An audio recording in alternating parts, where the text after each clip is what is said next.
ഇത് ഭയങ്കര ക്രൂഷ്യൽ. ഇന്ത്യയുടെ ഫ്യൂച്ചറാണ് ഈ സംഭവം തകർത്തിരിക്കുന്നത്.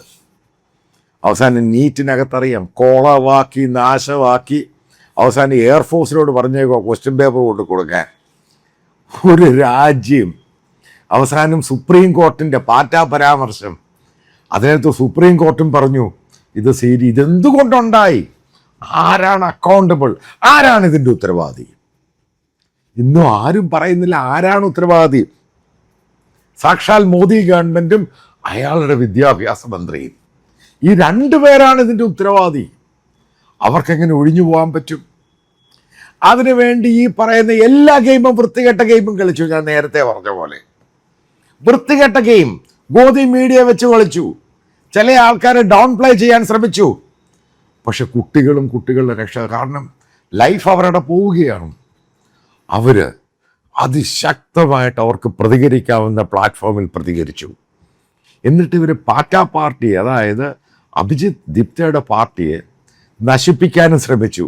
അപ്പോഴാണ് പിടികിട്ടിയത്. BJPയുടെ സീനിയറായിട്ടുള്ള നേതാക്കളൊക്കെ പറഞ്ഞു, അവരും അവരുടെ കൊച്ചുമക്കളൊക്കെ ഈ പാർട്ടിയുടെ കൂടെ പോയി.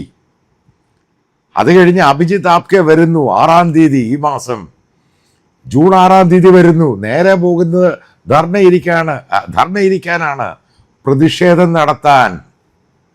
പിക്ചറങ്ങ് മാറി ക്ലിയർ. പെട്ടെന്ന് ഒരു വാർത്ത ലീക്കേജ് ഉണ്ടാവുന്നു, മോദി മന്ത്രിസഭ പുനഃസംഘടിപ്പിക്കാൻ പോവാന്ന്, ഇയാളെ മാറ്റാൻ പോവാന്ന്. ഇതങ്ങ് നേരത്തെ റെസ്പോൺസിബിലിറ്റി ആരാണിത് ചെയ്തത്, അവനെ ഫിക്സ് ചെയ്യണം.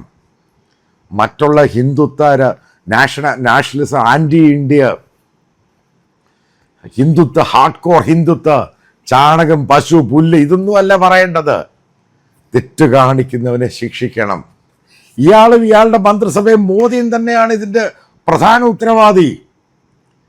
അല്ലെങ്കിൽ ബ്ലാക്ക് ലിസ്റ്റിലുള്ള ഒരു കമ്പനി, അവർക്കതിൻ്റെ പൂർണ്ണമായിട്ടും മാറ്റാൻ പോകുന്നു ക്വസ്റ്റ്യൻസും ആൻസർ. അവർക്കെങ്ങനെയാണ് TCSനെ മാറ്റി അവർക്ക് 33 രൂപയ്ക്ക് കോൺട്രാക്റ്റ് കൊടുക്കുന്നത് ബ്ലാക്ക് ലിസ്റ്റിൽ പോയ കമ്പനിക്ക്? എന്നിട്ട് എന്തെങ്കിലും പ്രശ്നം ഉണ്ടായിക്കഴിഞ്ഞാൽ അവരെ ബ്ലാക്ക് ലിസ്റ്റ് ചെയ്യത്തില്ലെന്ന് ലോകത്തില്ലാത്ത രീതിയിലുള്ള ടേംസ് ആൻഡ് കണ്ടീഷനും കൊണ്ടുവന്നു.